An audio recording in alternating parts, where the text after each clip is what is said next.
हाय pile number 2 जिन्होंने भी ये सेकंड वाला डेक चूज़ किया था सेक्रेड फॉरेस्ट। तो मैं आपकी जब रीडिंग कर रही थी, मैंने ये पूरी 20 से 25 मिनट की रीडिंग थी एंड मैंने सारे कार्ड स्प्रेड करके तभी रीडिंग करी। उससे पहले तो रीडिंग नहीं होती अगर कार्ड्स पहले प्री शफल्ड है। तो अब हुआ क्या कि जब मैंने वीडियो वहाँ पे 2 फाइल थी राइट, दोनों को अटैच करके देन मैं वीडियो अपलोड कर रही थी, तो मैंने देखा कि पहले तो अपलोड ही नहीं हो रहा है वीडियो ना, बार बार आई ट्राइड मेनी टाइम्स, 7-8 बार ट्राई किया मैंने। और जो अपलोड हो भी रहा था तो उसमें सिर्फ 9 to 11 मिनट्स की वीडियो अपलोड हो रही थी।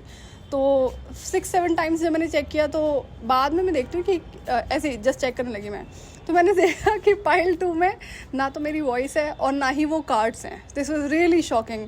आई अंडरस्टैंड कि स्पिरिट्स करती हैं ऐसा कि कई बार अगर आपको कोई मैसेज नहीं देना है, नहीं आप तक पहुंचना चाहिए, या फिर कभी कोई और एंटिटी स्टॉप कर रही है, तो कई बार ऐसा होता है कि भाई वॉइस ही गायब है, यहाँ तो कार्ड्स ही गायब थे।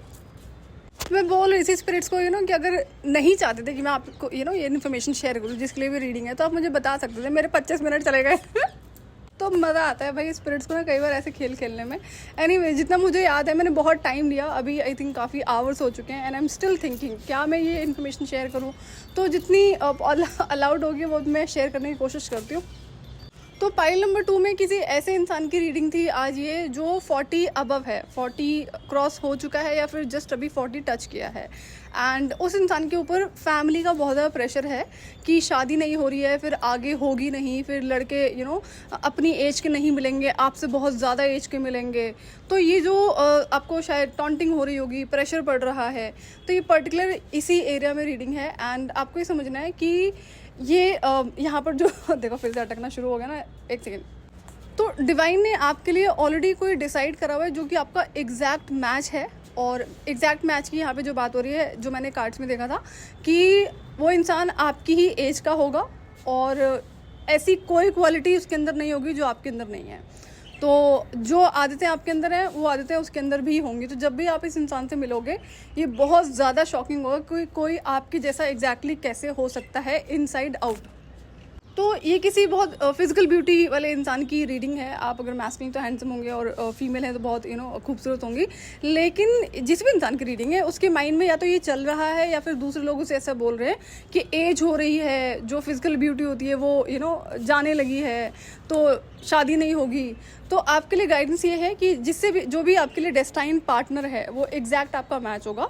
तो जब सेम एज के हैं तो मेरे हिसाब से कोई इशू नहीं होना चाहिए।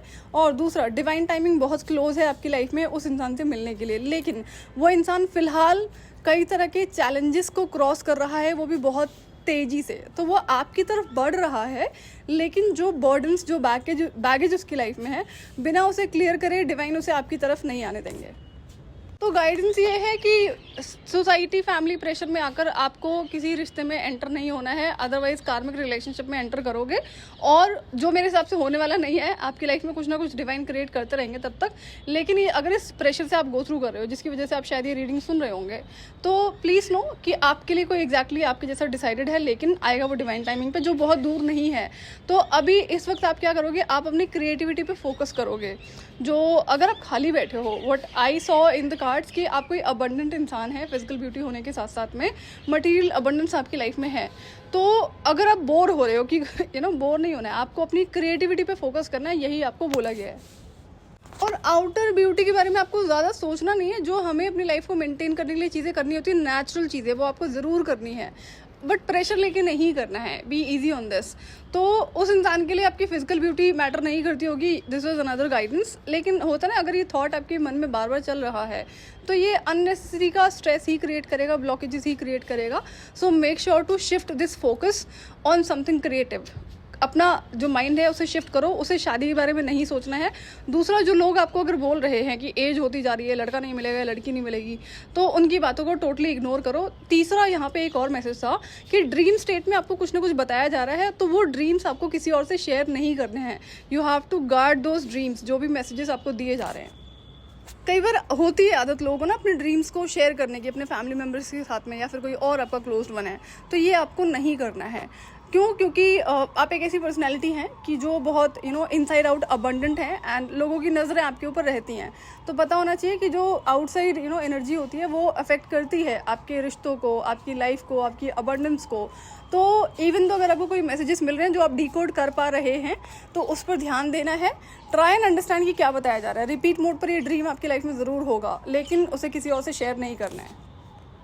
इस रीडिंग में कुछ और भी मैसेजेस थे जो मुझे याद नहीं है। आई होप कि शायद ये वही मैसेजेस रहे होंगे जो जिसकी वजह से वीडियो रिकॉर्ड हुआ तो था बट गायब हो गया। फाइल नंबर 2 इतने ही मैसेजेस मुझे अलाउड थे फ़िलहाल शेयर करने। बाकी अगर आपको और देखने हैं तो टाइमलेस रीडिंग्स हैं चैनल पे जो लव, रिलेशनशिप, मैरिज से रिलेटेड है, वो हो सकता है कि आपको हेल्प करें।